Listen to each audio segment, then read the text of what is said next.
Je ne peux pas comprendre qu'un député digne de ce nom, qu'on l'appelle à une invitation ou à une réunion à huis clos, dans le cadre de nos fonctions et dans le cadre des services, et que ce soit ces députés qui sortent de l'Assemblée, qui sortent de cette réunion pour aller divulguer même les contenus de la réunion dans des chaînes de radio télévisées, c'est vraiment une entorse terrible et c'est condamnable. Je crois que je demanderai à l'Assemblée ou à la plénière de se saisir de ce dossier, parce que j'ai recours à notre règlement intérieur, à son article 102, alinéa 2, qui stipule ceci.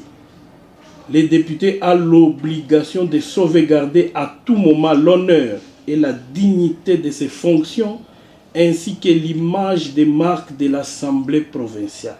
Il est tenu de respecter les lois de la République.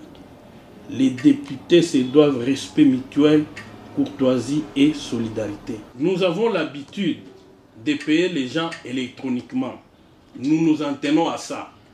Au-delà de la paye électronique à des banques, nous nous sommes dit maintenant nous allons commencer à rester avec les états de paye manuels sur lesquels les gens doivent apposer les signatures.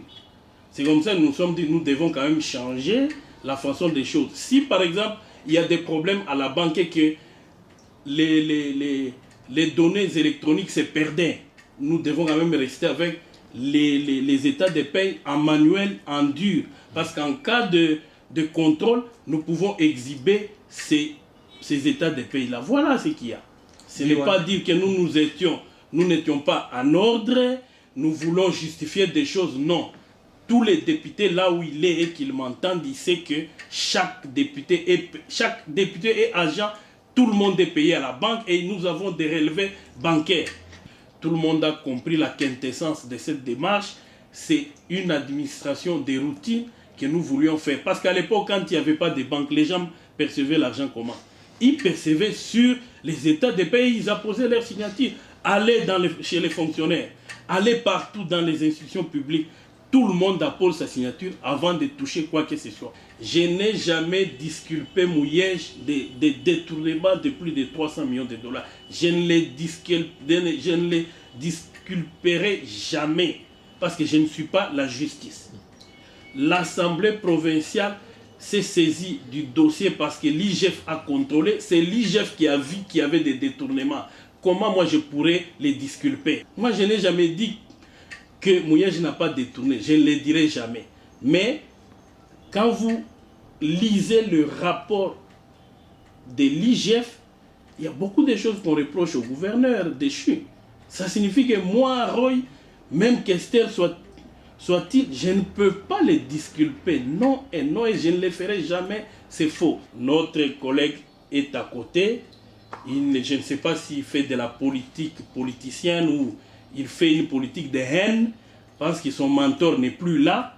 On les comprend. Mais moi, je refuse catégoriquement et je réfute tous ces propos mensongers qu'il est en train de distiller à travers sa chaîne de radio et à travers toutes les autres chaînes de télévision.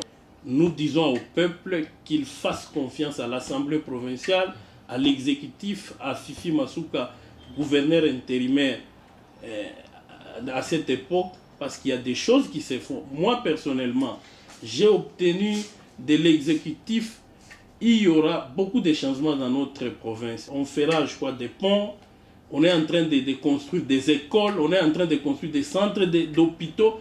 Jadis, il y a 3 ans, ça ne se faisait pas. On pleurnichait comme des petits-enfants ici. Qui pouvait nous entendre? Je paraphrase les chefs de l'État quand il est passé à Sankourou, à Lodja. Il a dit, nous aimons ce peuple, nous voulons travailler pour ce peuple. Voilà notre slogan. Nous travaillons pour le peuple parce que le pouvoir, c'est pour le peuple, de pas ce peuple-là.